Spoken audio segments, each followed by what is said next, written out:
All right, I've got four final quick questions as we round the bases. I'll jump around the place here with. Yeah, you don't know where I'm going. I may not either though. So, you mentioned, and this is such a part of entrepreneurship and networking. You mentioned that we need to go to the happy hour. Don't want to go to the happy hour. It sounds like me and my wife, by the way. Like I'm like, yeah, let's go, and she's like, I don't want to leave the couch. By the way, I'm turning into more and more of that. So I may be turning more into Megan. My wife's like, what's happened to you? I'm like, I don't know. Maybe it was the pandemic, and I'm just happy being comfortable here, where it used to be go go go. What are those conversations like between the two of you? It almost sounds like it would be a married couple. Like, got to go. I don't want to go, but we have to go. Am I reading this right or no? Yeah, and it changes. I think going back, we just really have to check in with ourselves. And we've gotten to a place where if it's not like a hell yes, then it's a no. And we're just spread so thin. We each have 3 kids and busy husbands, and we just have to really, really protect our time. And sometimes that does mean missing out on stuff that I'd really like to go to, but it's hard to catch a baseball game on a Tuesday.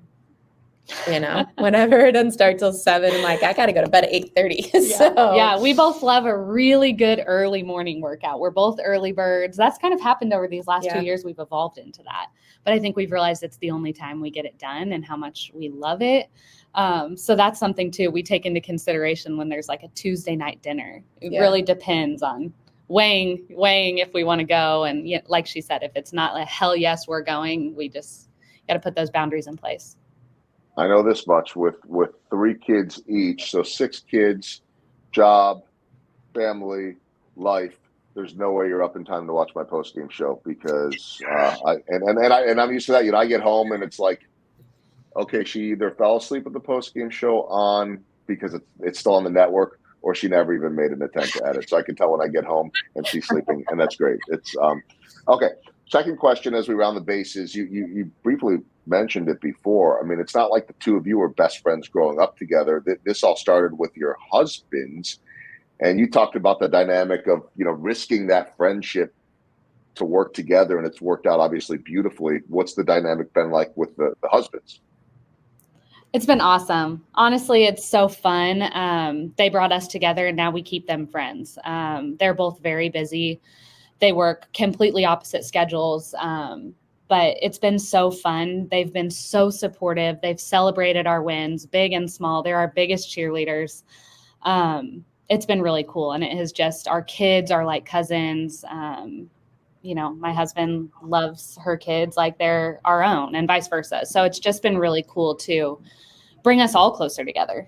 Yeah, it's been nice. We don't have a lot of family in town, so it's been helpful too to build our own family here, and we keep them all connected with Mizzou sports. That's a shared love between the 10 of us. Yeah. 10 of us. Yeah, it's interesting to go out to dinner though. My editor, Colleen Lotz, will love to hear the Mizzou comments. She's a Tiger. I'm not. I like everybody, but now I'm paying tuition at KU, so I at least have that allegiance. But that's okay. I like.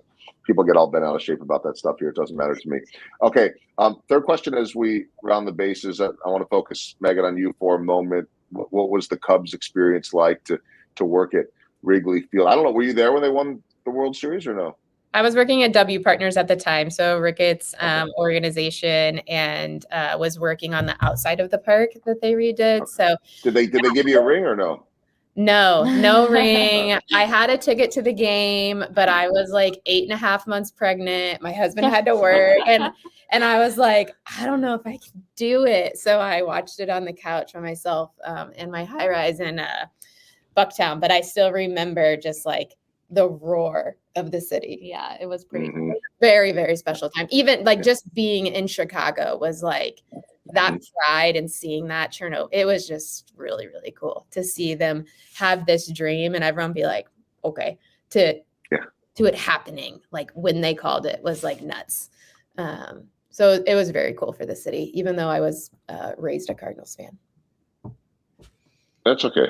Well, you shouldn't admit that too much on the north side, obviously, but but super, super cool to see that. And I know what it's like because we went through it the year before the Cubs did here. It transformed the whole city. It's what you see with the Chiefs right now. But I think the Royals was only different because before all the Chiefs Super Bowls or Super Bowl appearances, that hadn't happened, and the Royals hadn't been there in 30 years or 29 when they went in and lost. And so it's all anyone talked about. It's all anyone lived and breathed. Even people that didn't care about it were caring. So anyway, super cool to be able to have that memory. And okay, final question, my walk off, and it's really for both of you. It's I think a great way to wrap things up here. I saw the stat, and you guys could correct me if I'm wrong, that 1 in 8 women suffer from postpartum depression. And I mentioned that, and that's not all we're talking about here. That's just a piece that anyone that is listening to this podcast knows someone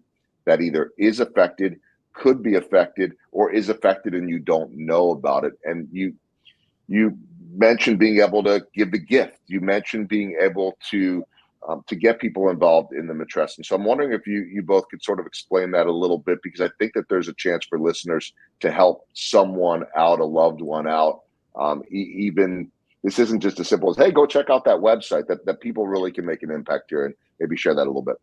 Yeah, I think those numbers are wildly inaccurate. I mean, the research really shows, 1 in 8, but 75% of women that actually have clinically diagnosable postpartum mood and anxiety disorders never seek or get treatment. So it's more than that. And I think, opening up that conversation and really checking in on the women in your life that are going, to or through a pregnancy or postpartum, maybe they're trying to conceive, they're pregnant, they're adding to their family, or they're a couple years postpartum. Like, being able to support them thoughtfully is something that we're both really passionate about, and hoping that people can normalize giving this gift of support, and maybe they use it a little bit. Maybe it's a total lifeline for them, but it's a small investment to be able to catch some more of these women that are struggling, that we know it's just so common.